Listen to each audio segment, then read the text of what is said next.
नमस्कार, आप ये सीधी और लाइव तस्वीरें देख रहे हैं हरियाणा के कुरुक्षेत्र के लाडवा से। आज मैं अपने ही लाडवा में आपके शहर के पसंदीदा नेता, अगर मैं बात करूं बीजेपी के राहुल सैनी खेड़ी, उनके दफ्तर में लेके आया हूं। उनसे जानने की कोशिश करेंगे, जो ओबीसी मोर्चा के स्टेट मेंबर भी है, उनसे जानने की कोशिश करेंगे। अभी कल वो चंडीगढ़ में अपने नव नियुक्त जो हमारे सीएम है नायब सिंह सैनी है, उनसे मिलके आए थे। कुछ लाडवा की जो विभिन्न समस्याओं के बारे में सीएम साहब से अवगत कराया था, तो उसी क्या उनकी समस्याएं, उनकी क्या वार्तालाप हुई है, उसी संदर्भ में आज उनसे बातचीत करने के लिए लेके आया हूं कि क्या उनकी बातचीत हुई है और वहां से उनको क्या आश्वासन मिला है। और हमारे चैनल पर भी उनका मैं अपने स्वागत करने के लिए भी आप लोगों को रूबरू करा रहा हूं। राहुल जी नमस्कार। नमस्कार मोहित जी, सबसे पहले तो आपके सभी दर्शकों का मेरी ओर से बहुत बहुत आभार, शुक्रिया।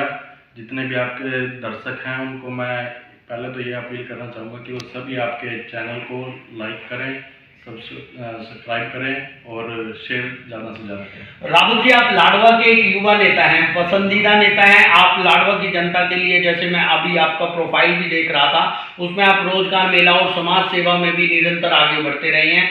कल आपने जो सीएम साहब हमारे नायब सिंह सैनी है, कुरुक्षेत्र से हालांकि सांसद रह चुके हैं, काफी उनका ग्राफ, जैसे अगर स्टेट की बात करें, आप वहां से उनके साथ एक मीटिंग करके आए हैं, उनके साथ एक शिष्टाचार जो आपने विजिट किया है, वहां पर उस मीटिंग की कुछ क्षण जो मैं आप मेरे चैनल के दौरान आप साझा करना चाहते हैं, वो क्या कहेंगे दर्शकों को? कैसा आपका अनुभव रहा? क्योंकि आप सीएम साहब से पहले इस बारे में मिले, परंतु जो ये मीटिंग थी उसमें लाडवा की जनता आपसे पूछ रही है कि आपने लाडवा की जनता के लिए क्या वहां पर बात किया और आपको सीएम हाउस से क्या कुछ सुनने को मिला, वो बताएंगे आप। सबसे पहले तो मैं ये बताना चाहूँगा, हमारे जो नवनियुक्त मुख्यमंत्री हैं माननीय श्री नायब सिंह जी सैनी, 2014 में जब वो पहली बार नारायणगढ़ से विधायक बने, मैं तब से उनको जानता हूँ बड़ी अच्छी तरीके से। उसके बाद वो स्टेट गवर्नमेंट में राज्य मंत्री बने। 2019 में कुरुक्षेत्र लोकसभा से सांसद चुने गए। उसके बाद सांसद रहते हुए अभी 6 महीने पहले वो प्रदेश अध्यक्ष के रूप में उन्होंने कार्यभार संभाला और 6 महीने के अंदर अंदर आज प्रदेश के मुखिया के कुर्सी पे वो विराजमान हुए हैं। मैं जब उनसे 2014 में मिला था, उनका मिलनसार व्यक्तित्व तब भी वही था, मंत्री बने तब भी वही था, सांसद बने तब भी वही था, प्रदेश अध्यक्ष बने तब भी, और आज मुख्यमंत्री बनने के बाद भी वही सरल व्यक्तित्व, वही जब भी कोई जाता है स्नेही हृदय भाव से वो मिलते हैं, वो उनका बड़ा ही अट्रैक्टिव होता है। रही बात लाडवा की समस्याओं की, जब मैं कल मिलने गया तो मेरा मेन मोटिव लाडवा की जो मेन समस्या है, हमारा लाडवा का बाईपास, यहाँ से इंद्री चौक जो जिसको हम बोलते हैं, ये अंबेडकर चौक को इंद्री चौक भी बोल देते हैं, हर दिन यहाँ पे कोई ना कोई एक्सीडेंट होता रहता है। बड़ी खबरें उसकी चलती रहती हैं, वायरल भी होती हैं, पता नहीं कितने घर उजड़ भी चुके हैं। उस संदर्भ में मैं को, जब वो सांसद थे, हालांकि उन्होंने उनकी नॉलेज में वो पहले से ही था, लेकिन उन्होंने पार्लियामेंट के अंदर उठाया भी है इस विषय को 2-3 बार, लेकिन मैं अपने लेटर पैड पे इस मांग को लेकर के उनके पास समक्ष रखा है और उन्होंने उसको हृदय से स्वीकार किया और उन्होंने ये आश्वासन दिया है कि चुनाव के बाद केंद्र में हाईकमान से बात करके इस पर जल्द इसका निपटान कराने का वो प्रयास करेंगे और तीसरी टर्म के अंदर इसको जल्द इस पर काम भी शुरू होगा।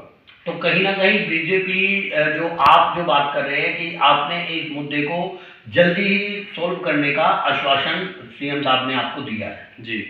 तो उसके बाद सर और भी कई समस्याएं थी, जैसे अपने जो मिलन वाले व्यक्ति हैं, इधर उधर से हल्के की जनता, मतलब कोई ना कोई काम से लेकर के आते हैं, जिनके जेन्युइन काम थे। एक बच्चा था बपदा गांव का, बड़ौदा गांव का, उसके फादर को ऑन ड्यूटी पुलिस में वो थे, 2004 में उनकी डेथ हो गई थी। उसके बाद उस बच्चे का अधिकार बनता था कि वो मतलब अपने माँ बाप की कोई भी अगर वो सर्विस पे है, अगर उसकी ऑन ड्यूटी डेथ हो जाती है तो उसके बच्चे को नौकरी मिलती है।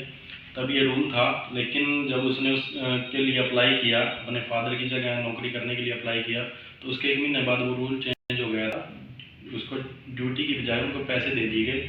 फिर उनको उस बच्चे ने कोर्ट के अंदर अपनी एप्लीकेशन डाली, कोर्ट से वो बच्चा जीत चुका है। जीतने के बाद 2021 में वो उसका मतलब कोर्ट से उसकी फेवर में आ गया था, लेकिन उसके बाद भी उसकी ज्वाइनिंग नहीं हो पाई। तो इस संदर्भ में भी मैं उसका अभी एप्लीकेशन सीएम साहब को दे करके आया हूँ और सीएम साहब ने उस पर भी यही कहा है कि मैं जल्द इसको डीजीपी साहब से बात करके इसकी ज्वाइनिंग कराने का हम बच्चे की काम करेंगे। तो कहीं ना कहीं आपने सुना, सबसे बड़ी बात जो राहुल सैनी ने बताया कि उनका जो व्यक्तित्व है जैसे पहला था आज भी वैसा ही है, और लाडवा की जनता के लिए जो चुनाव के मुद्दे में भी, चुनाव के समय में भी जो उन्होंने उनको आश्वासन दिया, ये भी काबिल तारीफ वो बता रहे हैं।